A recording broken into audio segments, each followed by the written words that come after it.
If you have been following the news of the Russia-Ukraine war peace talk, you know there is the COVID-19 restrictions in Singapore. But I see your idiotic face, I know you don't follow this kind of news. But instead follow other important news like Durian Muachi coming back to KFC, or Netflix charging extra for people who share password. Never mind, luckily got me. Wait.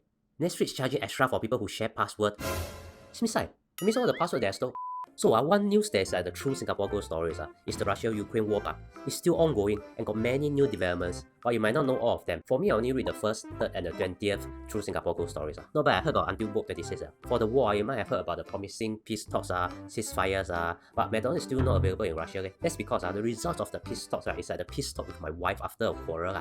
Say peace, then next day, she talked about Wendy again. I told her many times that Wendy is a fast food chain, she still don't believe me and forced me to find one in Singapore. So here's the latest update about the peace talk, simplified for you. Know the CC if you don't understand my accents, how you idiot. So this peace talk are not about the Ukraine president and the Russian president sitting at a long table to talk. Instead, it's by their representatives and they take place in many places. You all started with the first one on 28th Feb, but got no immediate agreement. The good thing is that they will have a second talk, so that means can talk already, right? No, the second one took place on 3rd March, but still got fighting. This time, got hope, cause later really got ceasefire in certain areas for civilians to evacuate. Then on 7th March, got another meeting. This time is Ragi better, cause the Ukraine side say there was some small positive shift regarding logistics of corridors. It's looking good, right? Moreover, the Ukraine president suddenly come out and said that it's no longer pressing to join NATO.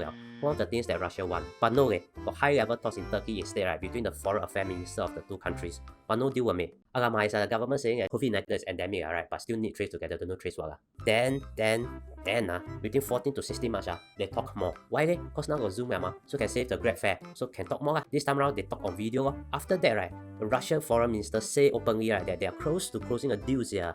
Wow, finally over, right? Oil prices even drops, cause everything can see light. But a day later, Ukraine said that they won't trade off any in return for a ceasefire. And also, Putin suddenly appeared in the crowded stadium to give a motivational talk, while the Ukraine president gave a speech to the US Congress in his iconic SAF admin keys. Seemingly really like Russia is a never-ending one.